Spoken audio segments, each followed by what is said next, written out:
Edward Kenway wasn't an assassin. He was a pirate who stole a dead man's robes for a payday, and somehow ended up at the center of a war over an ancient machine that could spy on anyone alive. Along the way, he built a crew, helped defend a pirate republic, and became one of the most feared captains in the Caribbean. But the closer Edward got to the fortune he wanted, the more his entire world began to fall apart.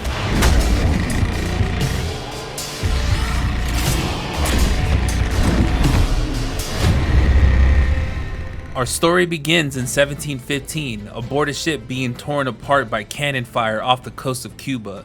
Edward survives the wreck alongside an assassin named Duncan Walpole, who's carrying a letter promising a large reward in Havana. Walpole refuses Edward's help and tries to kill him, so Edward returns the favor, steals his robes, and decides to collect the payment himself. On the way, he rescues an overly trusting merchant named Stede Bonnet and introduces himself as Duncan, claiming he's on a secret mission for the king. Stede believes him because apparently an armed stranger wearing blood-stained assassin robes seems perfectly respectable. All things considered, I think it's turned out to be a rather fortuitous day, hasn't it?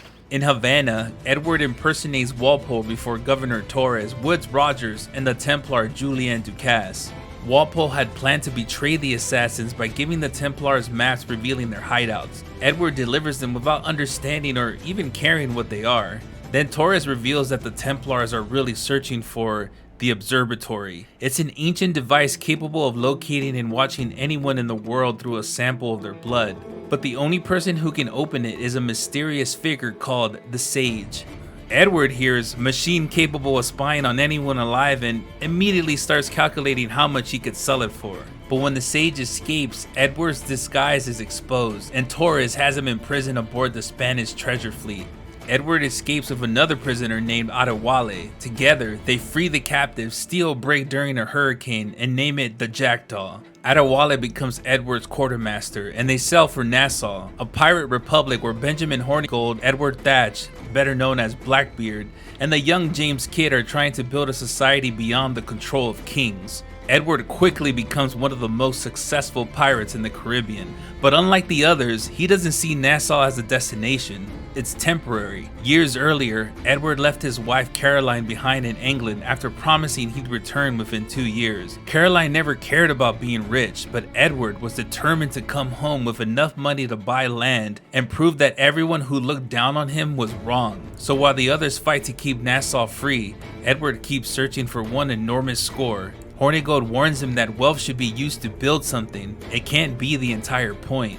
But Edward doesn't listen. While helping the pirates expand their power, Edward kills Julian Ducasse and claims his hideout on Great Inagua. James Kidd also reveals the damage Edward caused in Havana. The maps he sold exposed assassin agents across the Caribbean. They've been sent to kill these 4 targets. Hang me, that's the map I sold to Governor Torres in Havana. He said it marked the location of assassin encampments.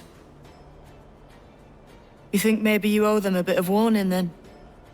Kidd eventually brings Edward to the assassin stronghold in Tulum, where their mentor Atabai confronts him. Edward admits that he just sold the maps for money, and the assassins make it clear that wearing Walpole's robes doesn't make him one of them. Kidd explains their creed: nothing is true, everything is permitted. Edward loves the sound of that. To him, it means he can think whatever he wants and do whatever he pleases. Kidd tells him that he understands the words, but not the responsibility behind them. Edward later discovers that James Kidd is actually Mary Read, a pirate and member of the Assassin Brotherhood disguised as a man. Together, they search for the Sage, now living as the pirate Bartholomew Roberts. Mary can see exactly what Edward's obsession is doing to him. Caroline loved him when he had nothing, yet Edward abandoned her because he believed he needed money before he could deserve that life. Edward insists he'll fix everything once he finally has enough. Meanwhile, Nassau begins collapsing, disease spreads, supplies disappear, and Britain offers pardon to any pirate willing to surrender.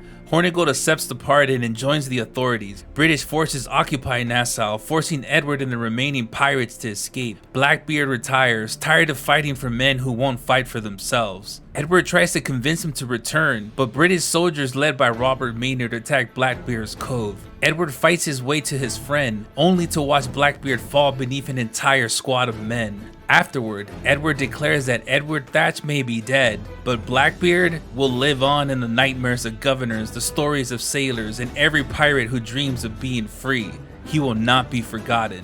But even after watching Nassau die and losing one of his closest friends, Edward continues chasing the Observatory. Jack Rackman steals the jackdaw, Charles Vane turns on him, Adéwalé repeatedly warns him that Roberts can't be trusted, but Edward ignores every warning.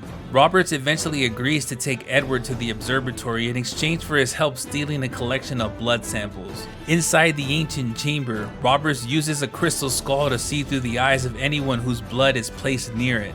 Edward finally understands the power he spent years chasing.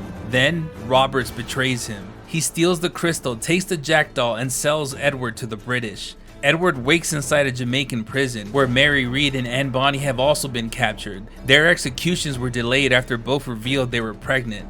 Atabai helps Edward break into the prison and rescue them. Anne survives, but Mary has become dangerously weak after giving birth. Edward carries her through the prison, promising she'll make it out. Mary knows she won't.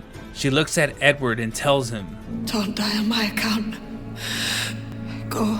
This is such a pain in the ass. Damn it. You should have been the one to outlast me. I've done my part. Will you? Then she dies in his arms. Edward returns to the jackdaw and drinks until he begins seeing the friends he's lost. For the first time, he admits that his greed brought ruin to everyone around him. He spent years taking whatever he wanted, and now there's almost nobody left. Adéwalé leaves the jackdaw to join the assassins, while Edward returns to Tulum, not looking for payment, but offering his service. Anne Bonny becomes his new quartermaster. Edward has one final test. Robert Maynard threatens Great Inagua and begins building an armada to wipe every pirate from the Caribbean. During Edward's assault of Port Royal, he once again abandons the plan to chase Maynard's gold. That distraction allows Maynard to capture Edward's 3 officers. Then he forces Edward to choose between the fortune he spent his entire life searching for, or the friends depending on him. What will it be, pirate? The gold you cherish? Or the friends you don't?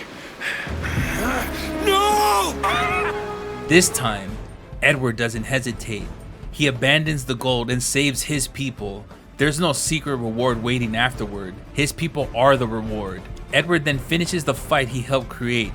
He wounds Woodes Rogers, hunts down Roberts, and recovers the crystal skull. Finally, he follows Torres into the observatory. Torres believes the device can create peace by stripping humanity of its secrets and giving the Templars control over everyone. Edward finally understands that peace without freedom is just another prison. He kills Torres, and the assassins seal the observatory away. At Great Inagua, Anne sings The Parting Glass as Edward imagines Mary, Blackbeard, and the rest of his fallen friends sharing one final drink. Then a young girl arrives. Her name is Jennifer Scott, and she's Edward's daughter. She tells him Caroline died several years earlier. Edward spent years chasing a fortune so he could return home worthy of her. Now, it was too late. But standing before him was a daughter he never knew he had. Edward welcomes Jennifer aboard the Jackdaw and sails back to England. And for the first time since leaving Caroline, Edward Kenway finally goes home.